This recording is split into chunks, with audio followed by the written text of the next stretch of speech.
चारी अवस्था सपन्यों कहई झूठो फुरो जानत रहे। सदगुरु कहते हैं कि ये जो चार अवस्था है यह भी झूठा है, यह भी स्वप्नवत है। यहां एक अर्थ और हो सकता है कि जो मनुष्य जीवन की चार अवस्था है वह भी सपना के समान है, वो कभी भी बीतता चला जाएगा। बाल, किशोरा, जवानी, बुढ़ापा, ये भी अवस्था सपने के ही समान है। और झूठो फुरो जानत रहे, एक तरफ कहते हैं चारों अवस्थाएं स्वप्नवत है, दूसरी तरफ असत्य को ही सत्य मानते रहते हैं, झूठो फुरो जानत रहे। एक तरफ तो चार अवस्था को सपनवत मान रहे हैं, चारों अवस्थाओं को ही जड़ मान रहे हैं, अपने से भिन्न मान रहे हैं, और दूसरी तरफ सदगुरु कबीर यह कहते हैं कि झूठो फुरो जानत रहे। जब यह कह रहे हैं कि चारों अवस्था ही असत्य है, सपन के समान है, तो फिर असत्य को सत्य क्यों मान रहे हो? इस पर गहराई से हमें विचार करना चाहिए कि चार अवस्था सपने के समान है, यह भी कहा गया, तो फिर इस झूठ को ही सत्य क्यों बताया जा रहा? फिर इसे सत्य मान करके क्यों चल रहे हो? लेकिन समस्या यह है कि हम उसी असत्य को फिर सत्य भी साबित कर रहे हैं, उसी पूजा को, उसी पाखंड को, उसी यात्रा को, उसी बाहर की सारी कल्पनाओं को फिर सत्य मान करके भी हम दौड़ रहे हैं। जब हमारे जीवन की सारी अवस्थाएं ही सपने के समान है, तो उन अवस्थाओं में की गई कल्पना, किया गया अनुमान, की गई यात्रा सत्य कैसे होगी? फिर उस असत्य को सत्य मान रहे हो। जब हमारे अवस्था ही सपना है, जब अवस्था ही झूठा है, बल्कि यूं कहें जब शरीर ही जड़ है, जब हमारे भौतिक देह ही नश्वर है, तो सदगुरु कहते हैं फिर उस असत्य को फिर सत्य मानने की बात क्यों करते हो? और जब हम उस असत्य को सत्य मानने की बात कर रहे हैं तो हम खुद से दूर हो रहे हैं, फिर हम उन्हीं स्वप्न में लग रहे हैं, फिर उन्हीं जड़ पदार्थों में लग रहे हैं, फिर हम उन्हीं कल्पनाओं में लग रहे हैं। इसलिए सदगुरु कबीर यहाँ इन अवस्थाओं की चर्चा करते हैं कि जब हमारा कुछ भी सच्चा नहीं है, चाहे वो बाल हो, किशोरा हो, जवानी हो, बुढ़ापा हो, ये अवस्था भी कल्पना है, आज है कल बीत जाएगी, धीरे धीरे हाथों से निकलते जा रही। और स्वप्न, जागृत, सुषुप्ति, तुरीय भी निकलती जा रही, ये अवस्थाएं भी झूठी है, ये भी स्वप्न के समान है। तो इन अवस्थाओं में की गई कल्पना, की गई यात्रा, इन अवस्थाओं में सारे अनुमान जो कुछ भी हम करेंगे वो भी स्वप्न के समान होगा। फिर उसे सत्य कैसे साबित किया जाएगा? कई लोग सपन में कुछ देख लेते हैं, गुरु लोग के पास गए, किसी पुरोहित के पास गए, उसने कहा हाँ ये तुम्हारा सपना ऐसा है वैसा, ये सच होगा।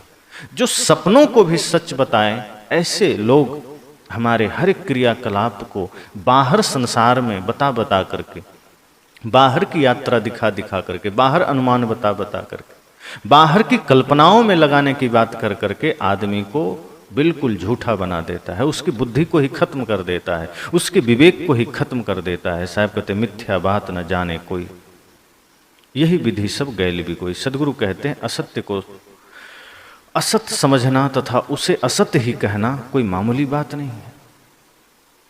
जो झूठ है, हजारों साल की अवधारणाओं को झूठ कहना, हजारों साल की कल्पनाओं को झूठ कहना, हजारों साल के आडंबर को झूठ कहना, झूठ को भी झूठ कहना बहुत बड़ी बात है।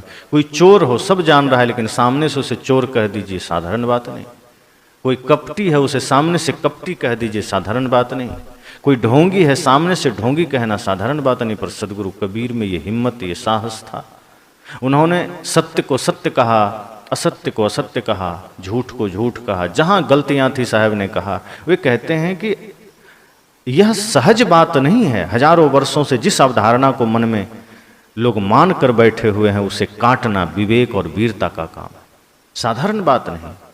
दीर्घ अभ्यास से असत्य भी सत्य प्रतीत होता है। निरंतर अनुमान की बातों को भी माना जाए तो धीरे धीरे वो सत्य प्रतीत होने लगता है। बाहर कल्पना की गई परमात्मा है, इसे हजारों साल से कल्पना में उतारते उतारते सच में अब लोगों को लगने लगा बाहर कोई परमात्मा है, बाहर कोई भगवान है। जो कल्पना ईश्वर की गई इतनी दृढ़ता से की गई कि धीरे धीरे वही सत्य प्रतीत होने लगा। कभी मनुष्य अपने अपने मन से अलग अलग परमात्मा बना लेता है, उनका उनमें मोह हो जाता है, इसलिए उन्हें वे सत्य लगते हैं। जब विवेकी की संगत से व्यक्ति को विवेक होता है तब मन की कल्पनाएं क्षीण होती। मन की कल्पनाएं, कई बार आदमी कल्पना करते करते सोचते सोचते उसी कल्पना में इतना घिर जाता है कि वही उसे सत्य प्रतीत होने लगता है। कई बार आदमी भूत की कल्पना करते करते सच में भूत देखने लगता है, उसकी मन की ही छाया सामने दिखाई देने लगती है। परमात्मा की कल्पना करते करते सामने परमात्मा को देखने के भाव लेकर आ जाता है कि मैंने परमात्मा को देखा, मैंने भूत को देखा, मैंने प्रेत को देखा, मैंने चुड़ैल को देखा। तमाम कल्पनाएं जब हम निरंतर करते हैं और उसमें लगन पूर्वक लग जाते हैं, साहब कहते हैं वह सत्य प्रतीत होता है, पर वो सत्य होता नहीं। जब हम गुरु के सच्चे गुरु के सानिध्य में जाते हैं, विवेकी संतों के सानिध्य में जाते हैं, तब विवेक जागृत होता है। फिर ये सारी कल्पनाएं क्षीण हो जाती है और स्वरूप का ज्ञान होता है। जब विवेक द्वारा मन और उसकी अवधारणाओं एवं कल्पनाओं को अलग समझ लिया जाता है तथा समाधि में मन को शून्य कर दिया जाता है, तब परोक्ष उपासना की लकीर कटती है। जब हम विवेक के द्वारा मन की समस्त अवधारणाओं को, समस्त कल्पनाओं को काट देते हैं, अब जो भी कल्पना बाहर है, चाहे परमात्मा का हो, चाहे नाम जप का हो, चाहे रूप का हो, किसी भी प्रकार की कल्पना हो, जब हम विवेक के द्वारा उन समस्त अवधारणाओं को काट देते हैं, उसे हटा देते हैं, तो जो परोक्ष परमात्मा की भावना है, उसका जो मन पर एक लकीर बैठ गई है, वो कटती है। तब लगता है कि आत्मा से परमात्मा अलग नहीं है, तब लगता है कि जीव से शिव पृथक नहीं है, तब लगता है कि अपने से अपना आनंद अलग नहीं है, तब लगता है अपने से अपना सुख अलग नहीं। अपनी स्वरूप स्थिति ही हमारा लक्ष्य है, जो ऐसा नहीं समझते हुए अपने महत्व को खो देते हैं। मिथ्या बात न जाने को ही यही विधि सब गैले बिगोई।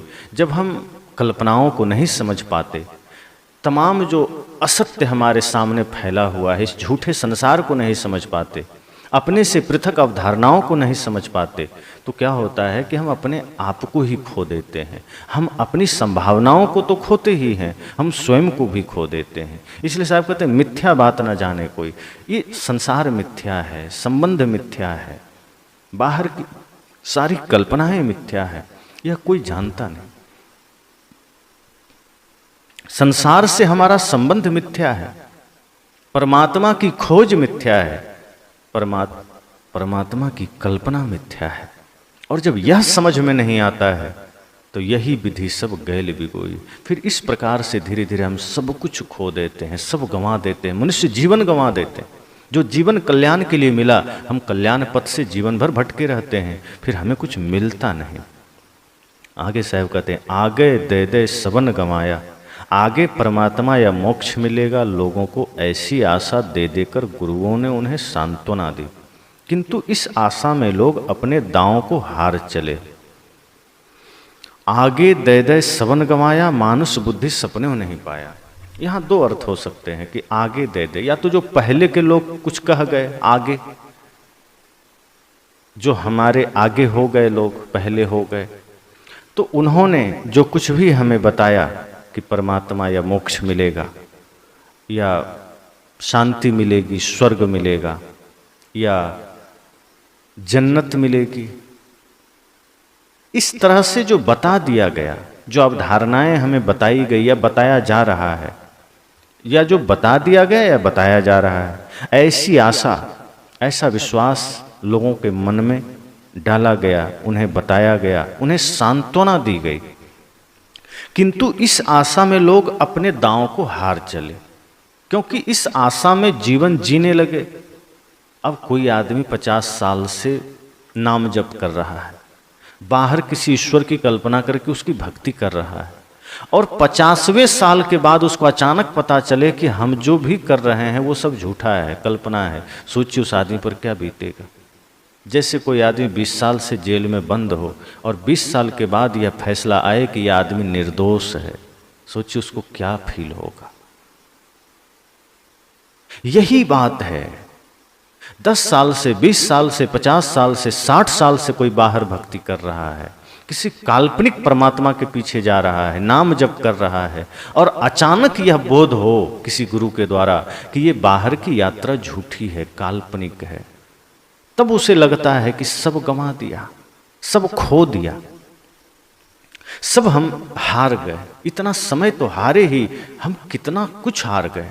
यह जीवन जिसमें हम कल्याण कर सकते थे, जिसमें हम सहज स्वयं को उपलब्ध हो सकते थे, हमने कल्पना में लगा दिया, हमने अनुमान में लगा दिया, हम सारे कुछ हार गए, अपना जीवन ही हम हार गए। आगे की आशा में पड़े हुए वक्ता श्रोता दोनों धोखे में हैं। ये दोनों मानवीय बुद्धि एवं विचार विवेक से दूर हैं। विवेक सम्मत बात है अपने लक्ष्य को वर्तमान में ही प्राप्त करना। वर्तमान में हम अपने लक्ष्य को प्राप्त कर सकते हैं, बुढ़ापे में करेंगे या बाद में करेंगे, अगले जन्म में मोक्ष मिलेगा, ये वो दुनिया भर की कल्पना, या बाहर दौड़ने से मोक्ष मिलेगा। साहब कहते हैं जियत न तरे मुए का तरी हो, जीते जी अगर मुक्ति ना मिल सका, इसी वर्तमान में साधना करके अगर मुक्ति ना पा सका तो बाद में क्या करोगे। अगर सत्य की साधना अभी करते हो, यथार्थ ज्ञान के साथ अपनी यात्रा आरंभ करते हो, तो इसी क्षण, इसी जन्म में, इसी वर्तमान में तुम मुक्ति पा सकते हो। लेकिन यदि अभी नहीं किया तो सब खत्म हो जाएगा। भले ही कितना भी शास्त्र का प्रमाण दे, लेकिन अवधारणा और कल्पना तो कल्पना ही है। कितनी भी उल्टी सीधी बातें हम सुन लें, सीख लें, पर वो रहेगी तो उल्टी सीधी, वो अपने तक नहीं ले जा सकती। अगर कोई शास्त्र आपको अवधारणाओं में ले जाता है, कोई शास्त्र आपको कल्पनाओं में ले जाता है, तो वो अपने से बाहर की बात है, वो कभी सत्य नहीं हो सकता। उससे हम दूर ही होंगे, अपने निकट नहीं होंगे। इसलिए शास्त्र भी बड़े हिसाब से पढ़ना है। मैंने कहा था सभी शास्त्र शास्त्र नहीं है। शास्त्र वह शास्त्र है वास्तव में जो स्वयं की तरफ ले जाए, जो अवधारणाओं में ले जाए, कल्पनाओं में ले जाए, वह शास्त्र नहीं है। वो ग्रंथ हो सकता है, वो किताबें हो सकती है, लोगों के द्वारा लिखी हुई कल्पनाओं का एक समूह, शब्दों का समूह हो सकता है। इसलिए साहब कहते हैं मानुष बुद्धि सपने नहीं पाया, वे भूल कर भी विवेक की बात नहीं करते। धार्मिक क्षेत्र की सबसे बड़ी त्रुटि यही है कि लोग शास्त्र प्रमाण के आगे विवेक बुद्धि की बलि चढ़ा देते हैं। लोग यह कहते हैं कि भाई शास्त्र में लिखा है। बहुत से लोग, बड़े बड़े धर्मगुरु टीवी पर मिल जाएंगे कि शास्त्र विरुद्ध बात है, ये शास्त्र में लिखा है, हम शास्त्र के अनुसार चलेंगे, शास्त्र के अनुसार मानेंगे, और उसके आगे अपना विवेक की बलि चढ़ा देते हैं। साहब कहते हैं सबसे बड़ी समस्या यही है धार्मिक क्षेत्र की, कि आदमी कोई किताब सामने रख लेगा कि इसके अनुसार ही चलेंगे, यही सत्य है, और इसके आगे हम अपना विवेक, अपनी बुद्धि खो देते हैं। शास्त्र, परंपरा, गुरु सब आदरणीय है, परंतु विवेक बुद्धि की बलि चढ़ाकर नहीं। सदगुरु कबीर कहते हैं शास्त्र आदरणीय है, परंपरा आदरणीय है, मैं उसका अपमान नहीं करता, लेकिन सब ठीक है। गुरु का आदर करो, शास्त्र का आदर करो, परंपरा का आदर करो, पर विवेक की बलि चढ़ा करके नहीं, बुद्धि को बिगाड़ करके नहीं। अगर विवेक खत्म करके ये सब करना पड़े तो साहब कहते फिर ये समझ से परे है, फिर ये सही नहीं है। हम शास्त्रों की बातें भी बुद्धि से ही समझ सकते हैं। अगर हमारे पास सद्बुद्धि नहीं, हम शास्त्र नहीं समझ पाएंगे। ज्ञान प्राप्ति का साधन मनुष्य की विवेक बुद्धि ही है। केवल शास्त्र प्रमाण की दुहाई देना निष्पक्ष जिज्ञासु को संतोष नहीं दे सकता। हम हर बात में शास्त्र प्रमाण दे रहे हैं, आखिर शास्त्र भी तो किसी इंसान ने ही लिखे हैं। हो सकता है उससे कोई त्रुटि हुई हो, और सर्वथा कोई सत्य कैसे लिख सकता है। अगर कोई कल्पना की बात है, हम उस सत्य नहीं मान सकते। साहब कहते हैं वही शास्त्र सही है जो आपको अपने से जोड़े, वही शास्त्र सही है जो खुद की ओर ले जाए, वो शब्द सही है जो आपको अपनी तरफ ले जाए, जो बाहर की यात्रा कराए, जो बाहर ले जाए, वो सत्य नहीं हो सकता, वो सही नहीं हो सकता। इसलिए सदगुरु कहते हैं 34 अक्षर से निकले जोई, पाप पुण्य जानेगा सोई। देवनागरी लिपि में 34 अक्षर माना गया। अब इससे निकलने की बात का मतलब क्या है? 34 अक्षर से निकले जोई। साहब कहते हैं जितने भी वाणी जाल है या शास्त्र प्रमाण है, जो भी शब्द है, वो सब इन्हीं 34 अक्षरों में है। तो जो इस 34 अक्षर के भ्रम से बाहर निकल जाएगा, साहब कहते हैं वही पाप पुण्य को समझ सकता है, वही सत्य असत्य को समझ सकता है। जो इससे निकलेगा वही समझेगा कि पाप क्या है, पुण्य क्या है तथा असत्य क्या है और सत्य क्या है। प्रत्यक्ष है कि शास्त्र प्रमाण के जोर से अनेक संप्रदाय वाले यज्ञ, बलि, कुर्बानी आदि नाम से जीव हत्या को पुण्य कहते हैं और आज भी कहते हैं, करते भी हैं। इसी प्रकार केवल शास्त्र प्रमाण के नाम पर असत्य धारणाएं सत्य का जामा पहनाकर खड़ी की जाती है। शास्त्र प्रमाण के बल पर ही जाति, वर्ण आदि का पाखंड फैलाकर मानव के बीच भेदभाव की भित्ति खड़ी की गई।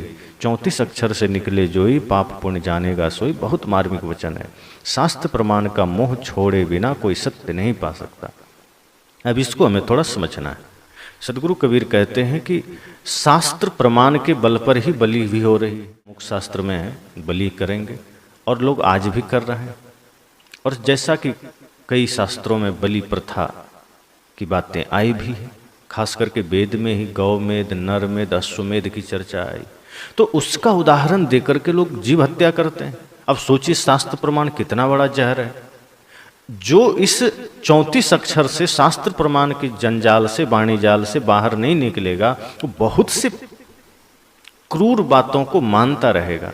जातिवाद कहीं शास्त्र में लिखा है, छुआछूत कहीं शास्त्र में लिखा है, संप्रदायवाद की बात है, तो आदमी शास्त्र का उदाहरण देकर के इसे मानते रहता है। अब जैसे शास्त्र में लिख दिया गया कि विराट भगवान के मुख से ब्राह्मण पैदा हुए, भुजा से क्षत्रिय पैदा हुए, जांघ से वैश्य पैदा हुए और शूद्र पैर से पैदा हुए। अब इस बात को लेकर के जातिवाद खड़ा हो गया कि ब्राह्मण श्रेष्ठ हो तो मुख से पैदा हुआ, उसके बाद क्षत्रिय है, फिर वैश्य है, फिर शूद्र है। और ये बात कह करके बहुत बड़ा समझो कुठाराघात समाज पर किया गया। लोगों को अलग समझा गया, किसी को छूत समझा गया, किसी को नीच समझा गया, कोई खुद को ऊंचा मान लिया। तो इस शास्त्र की वजह से ही तो है। अब कोई किसी काल में किसी की बुद्धि बिगड़ गई, शास्त्र में कुछ लिख गया उलूल जलूल, अब वो तो चला गया, अब जो लिख कर गया वो समाज के लिए जहर हो गया, वो उसे लेकर बैठा है कि नहीं शास्त्र में लिखा है मानेंगे। उसके वजह से कितने संप्रदाय एक दूसरे के खून के प्यासे हो गए, कितने समाज एक दूसरे से लड़ने लगे, कितना आदमी एक दूसरे का विरोधी हो गया, जातिवाद का जहर फैल गया। साहब कहते हैं ये शास्त्र का जो प्रमाण का मोह है, अर्थात यही समस्या जो कि मेरे किताब में लिखा, मेरे ग्रंथ में लिखा, मेरे शास्त्र में लिखा। अब कोई कुरान पकड़ कर बैठा है कि अल्लाह ने इसमें ये लिखा वो लिखा, हम ऐसा ही करेंगे। अब उसके आगे कुछ दूसरे का सुनने को राजी नहीं। अल्लाह ने जो जो लिख दिया, जो जो कह दिया, वही सत्य है। अब किसी समय में, किसी काल में किसी नासमझ ने कुछ लिख दिया, गलत बात लिखने वाला समझदार तो नहीं हो सकता। अगर कुछ अच्छाई उसमें है तो ठीक है, अच्छाई को ग्रहण करो। पर कुरान हो चाहे पुराण हो, अगर कुछ उसमें हिंसा की बातें लिखी गई, समाज में विघटन की बात लिखी गई, संप्रदायवाद की बात लिखी गई, सदगुरु कहते हैं फिर वो किसी नासमझ ने लिखा होगा।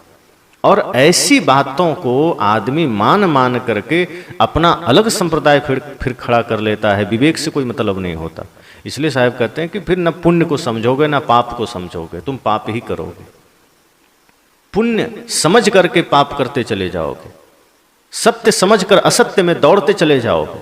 इसलिए सदगुरु कहते 34 अक्षर से निकलो, ये सारे शास्त्र वाणी जाल से निकलो, ये सारे पाखंड से बाहर निकलो तो सत्य समझ में आएगा।